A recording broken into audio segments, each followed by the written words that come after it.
David Seaver, and we're going to do another little episode of Fun History Moments. And today we're going to talk about Joe Hooker, Civil War general. And it was personally someone that's always fascinated me. And today's his birthday, November 13th, so I thought I'd do this thing, a little today in history, as I like doing. Joe Hooker, or Fighting Joe Hooker. His story is quite fascinating. So, first his name, Fighting Joe Hooker, this guy from Massachusetts. I remember seeing his statue on the stairs and Fighting Joe Hooker. He would get his nickname after it would be said in one of the papers, Fighting Joe Hooker.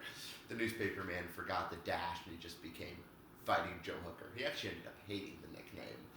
But this guy, he was sort of a badass, his court was, it's not his court, but his, entourage, his camp was said to be somewhere between a ballroom, a brothel, and a barroom. He was this hard-drinking man, he liked his women, he liked his whiskey. That's where sometimes people say we get the term hooker from, a prostitute. Though that's actually probably proven to be, a term from the Dutch from the 1860s to hook.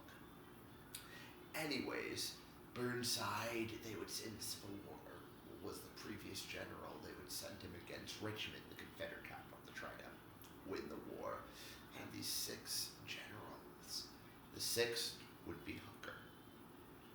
And Hooker was so confident he would say to Lee, about Lee, the Confederate commander, may God have mercy on Lee, for I will not.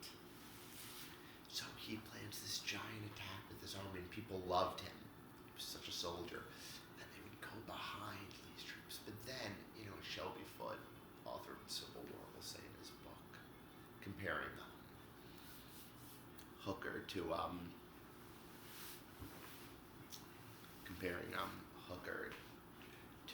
Ernest Hemingway and the story Gallo the bullfighter. He said Gallo was the story of the bullfighter who saw the bull, but he wouldn't kill the bull. He was afraid how the bull looked at him. So he would say to his fellow matador, Paco, he'd say, Paco, you take this one. I don't like the way he looks at me.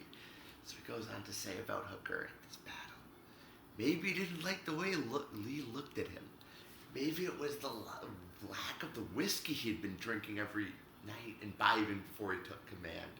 Or maybe he just didn't like the way General Lee looked at him. He got scared. Not that he was physically scared, because Hooker never got physically scared, but that he was morally scared.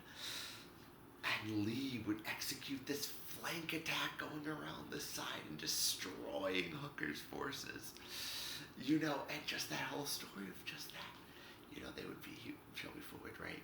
Well, maybe that Hooker was Paco, saying to Sedgwick, the other general, I don't like the way he looks at me, Paco. You take him. And things were befuddled, and the Union would lose the battles of Chancellorsville, and Lincoln would say, what will the nation say now, in the war? So much had been lost by Chancellorsville, of these Union defeats, and it really wouldn't even become clear until 1864 that the Union would win.